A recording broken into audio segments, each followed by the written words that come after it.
அளவு என்கிற சொல் இருக்குதே, அந்த சொல் சேர்க்கை என்கிற பொருள்ல தொடங்குகிறது. அள் என்ற சேர்க்கை.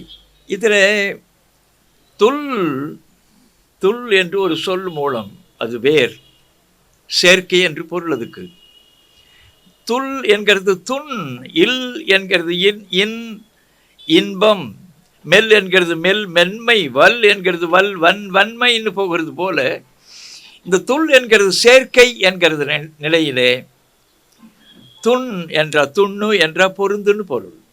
துண்ணியார் என்று அடிக்கடி திருவள்ளுவர் பயன்படுத்துவார். துண்ணுதல் என்றால் சேர்தல், உன்னோடு பொருந்தினவர்கள், நண்பர்கள், உறவினர்கள். இந்த துண் என்கிறது துள் துள் துண் என்றானதும் சேர்க்கை என்று பொருளாகும். துணை என்று சொன்னால் சேர்க்கைன்னு பொருள்.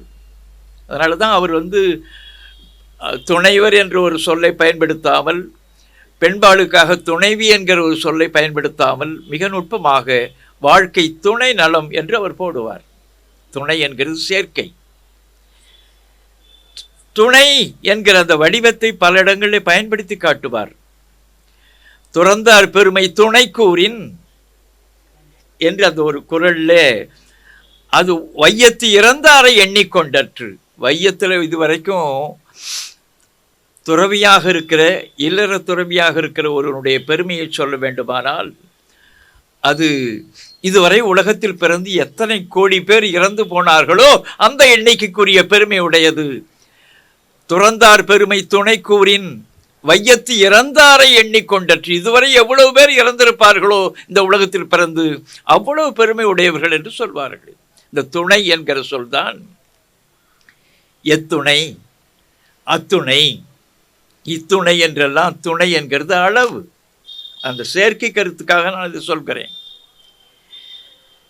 இந்த துணை என்கிறது, இத்துணை என்கிறது தான் இத்துணை, எத்துணை, அத்துணை என்கிறது தான் நம்ம அத்தனை, இத்தனை, எத்துணை, எத்தனைன்னு சொல்லுகிறோம். ரெட்ட சுழி போட்டு சொல்லுகிறோம். நீங்கள் அதை மீட்டு உருவாக்கும், ரீகன்ஸ்ட்ரக்ஷன் செய்ய வேண்டும். எத்துணை என்கிற வடிவம் தான் எத்தனைன்னு ஆனது. அத்துணை என்கிறது தான் அந்த அளவு என்கிற அளவு தான் அத்தனை என்று ஆனது. சரி, இந்த துணை என்கிற அந்த வடிவம் சேர்க்கை என்கிற பொருளில் தூண் என்ற பொருந்துவது என்கிற பொருளில் தான் பில்லரை குறித்தது. தூண் என்பது துணை என்கிறது. தூண் என்கிறதே துணை என்று இருக்கும்.